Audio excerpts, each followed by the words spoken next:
8 ছেপ্টেম্বৰ আমাৰ সকলোৰে শ্ৰদ্ধাৰ সুধাকণ্ঠ ডক্টৰ ভূপেন হাজৰিকাদেৱৰ জন্ম বাৰ্ষিকী।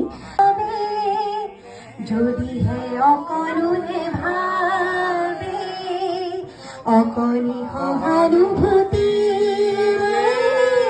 ভাবিব কোনে নোকোৱা সমনীয়া মানুহে। নমস্কাৰ বন্ধু বান্ধৱীসকল, ৰাতিপুৱা আহিলোঁ নগাঁও। আৰু এইখিনিতে আপোনালোকক এটা কথা কওঁ, মই এইকেইদিন যি ভিডিঅ' দি আছোঁ আৰু আপোনালোকক কৈছোঁ বেলেগ ভিডিঅ' দিবলৈ মন নাযায়। অৱশেষত এটা কথাই কৈছোঁ আপোনালোকে হয়তো গম পাইছে, মই নকলেও হ'ব, বা বাতৰিবিলাকত আপোনালোকে গম পায়ে আছে। এতিয়া অৱশেষত আমাৰ প্ৰেমপ্ৰভা বুলিয়ে কৈছোঁ, আচল নামটোতো আপোনালোকে জানেই। প্ৰেমপ্ৰভাই মানে অকণমান হ'লেও ভাগিহে পৰিছে, কিন্তু স্বাস্থ্য পাতি একে আছে।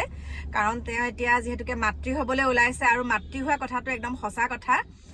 এতিয়া বহুতে বহুত ভাষ্য দি আছিলে বোলে একদম জেলৰ ভিতৰত থাকি পেলাই সেইকেইজন বোলে একদম শুকাই খিনাই অৱস্থা নাইকিয়া বুলি কৈছিলে। কিন্তু এতিয়া কালি একদম সুন্দৰকৈ কৈছে কেতিয়াও খিনোৱা নাই, এনেকুৱা তেওঁলোক ধুনীয়া হৈ আছে। কিন্তু অকণমান তেওঁ যিহেতুকে আমাৰ প্ৰেমপ্ৰভা এগৰাকী মহিলা, আৰু মহিলাৰ পতককৈ চকু পানী ওলাই বুলি কয়, হয়। তেওঁ মানে এতিয়া ৰিয়েলাইজ কৰিছে যে মই এইটো কাম কিয় কৰিলোঁ। আচলতে তেওঁ একদম প্ৰকৃত দোষী।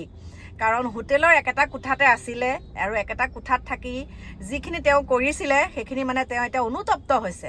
আৰু লগতে তেওঁ ভাতৃ, আমাৰ হিয়াৰ আমঠুৰ যিজন ভাতৃৰ মানে চকুটো সেইটো স্বতঃস্ফূৰ্তভাৱে ওলাই পৰিছে। তেওঁ বহুতখিনি মানে এতিয়া চিন্তনীয় হৈ আছে যে মই এইটো কাম কিয় কৰিলোঁ। আজি যদি চাওক, তেওঁলোকে আহি পেলাই কথাখিনি আমাৰ প্ৰেমপ্ৰভাৰ কথাই কৈছোঁ বা তেওঁ ভাতৃৰ কথাই কৈছোঁ, সুন্দৰকৈ যদি ৰাইজৰ আগত ক'লেহিহেঁতেন যে আচলতে কথাটো এনেকুৱা আছিল। ভয় কৰা কাৰণটো কি?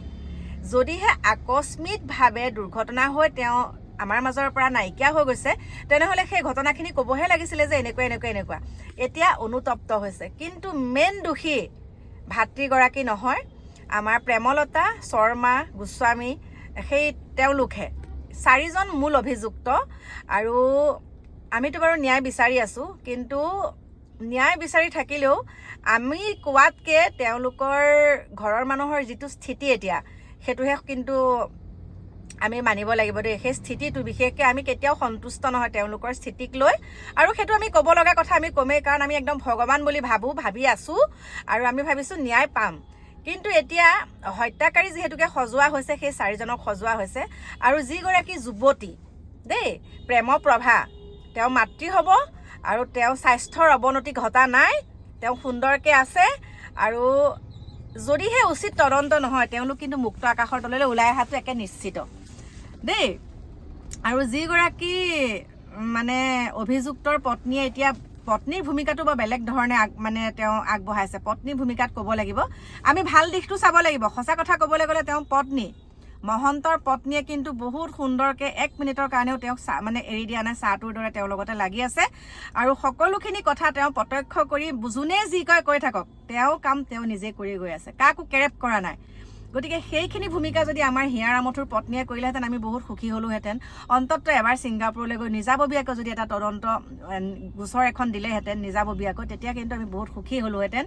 আৰু এইখিনিতে যিজনে নিজাববীয়াকৈ তদন্ত দিছে, তেওঁক কিন্তু অন্তৰৰ পৰা ধন্যবাদ জনাইছোঁ। তেওঁ হাৰি যোৱা নাই, আৰু গোটেই অসমবাসী ৰাইজ আছে তেওঁৰ লগত। তেওঁ অকলশৰীয়া কেতিয়াও নহয়। ভগৱানে শক্তি দিয়ক, তেওঁক যুঁজিবলৈ শক্তি দিয়ক। অন্ততঃ যদি কোনোবাই কৈও আছে মাতিবলৈ যদি মানাও কৰিব পাৰে তেওঁ, সেইকাৰণে কি যদি তেনেকৈ মনে আছে, সেইটোও আমি নাজানো। তেওঁৰ কথা তেওঁ গম পাব।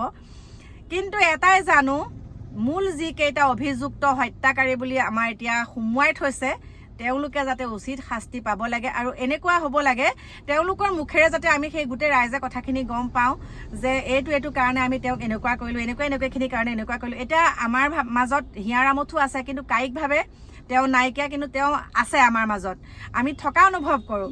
কিন্তু তেওঁ জীৱিত কালতো যিমানখিনি বদনাম আমাৰ মানুহে তেতিয়া বুজিয়ে নাপাইছিলে, আৰু তেওঁ এতিয়া মৃত্যু হৈ যোৱাৰ পাছতো তেওঁক লৈ বহুত খেলা খেলিছে। তেওঁক লৈ পেলাই মানে বহুতখিনি মানে এতিয়া একদম কি বুলি ক'ম, এতিয়াও মানে বদনামৰ ভাগি। আৰু সেই বদনামৰ ভাগি কোনে কৰিছে আমাৰ প্ৰেমপ্ৰভাই। গতিকে ৰাখিছোঁ, লগ পাম আপোনালোকক। 8 ছেপ্টেম্বৰ আমাৰ সকলোৰে শ্ৰদ্ধাৰ সুধাকণ্ঠ ডক্টৰ ভূপেন হাজৰিকাদেৱৰ জন্ম বাৰ্ষিকী। যদিহে অকণোহে ভাবে অকণি সহানুভূতি ভাবিব কোনে নোকোৱা সমনীয়া মানুহে দানৱ কাহানি নহয় মানুহ আকৌ মানুহ